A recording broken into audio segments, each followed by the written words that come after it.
And happy Tuesday morning to you all. Welcome to Revival Time Assembly's Daily Devotional. My name is David Matthew Mason, and today we continue in growing in Christian character and specifically looking at poverty of spirit. And we'll take up from yesterday. At the end of the sermon, Christ teaches about this reality in Matthew chapter 7, verse 22 to 23.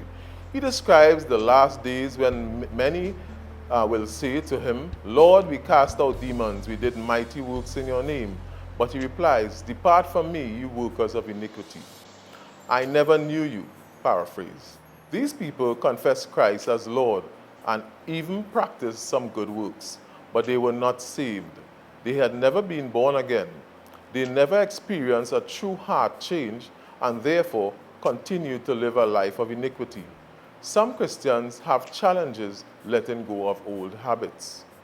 However, Scripture says that he who is in Christ is a new creation. Old things are passed away and all things becomes new. 2 Corinthians chapter 5, verse 17. This does not mean there isn't a process of progressive maturity in the life of true believers.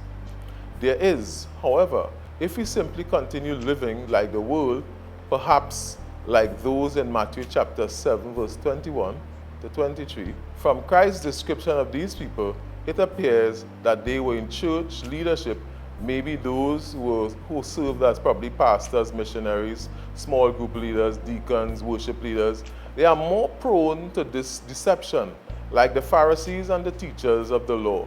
They think their intellectual knowledge of Scripture and their external good deeds means that they were truly saved. However, if there is no external change that leads to continued growth in holiness, they are probably not.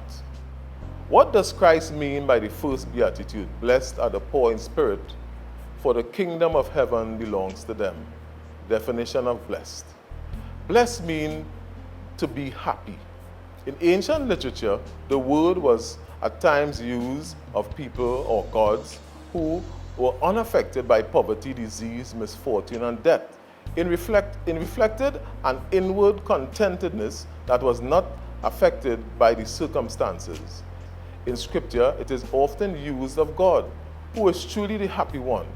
In 1 Timothy chapter 6, verse 15, Paul calls God the blessed and the only sovereign.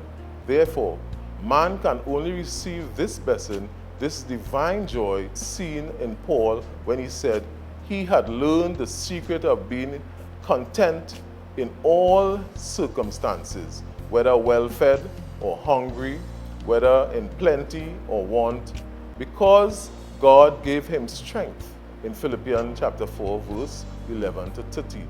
The Beatitudes therefore marks the attitude of someone who is truly happy. Sadly, people often think true happiness comes from possessions, positive circumstances, and relationships. However, true happiness or blessings is divine, something only given by God to those living righteously. In addition, the world regularly sees happiness in sin and the fruit thereof.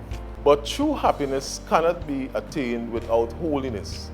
There may be a temporary gratification in the pleasure of sin, but ultimately it brings God's curse and not his blessings. Though blessed can be translated as happy, it cannot be reduced to only happiness. Happiness ultimately comes as a result of being blessed by God. The word blessed also has the sense of being approved. When a man wants to marry a woman, he often asks her father for his blessings. His approval is the same here in the Beatitudes. Those who have these characteristics and are growing in them have God's approval. They make God smile. He enjoys them. Therefore, if that is our ultimate desire in life, to please God, then we should listen closely to each of these Beatitudes and pursue them with God's grace in order to give God pleasure. 3. Blessed also means to receive God's favor. There is also a third sense of the word blessed. Not only does God approve these people and bestow divine happiness upon them, he also favors them. He lavishly bestows grace, mercy, and peace upon their lives. He favors them in a myriad of ways. Like Psalms chapter 23 verse 6 says, "Goodness and faithfulness shall follow after them all the days of their life." I want to thank you all for joining us today. And please join us tomorrow, Wednesday, as we delve deeper into the topic, poverty of spirit. This is David Matthew Mason. On behalf of the senior pastors of Revival Time Assembly, we thank you for joining us, and please have a wonderful day. God bless.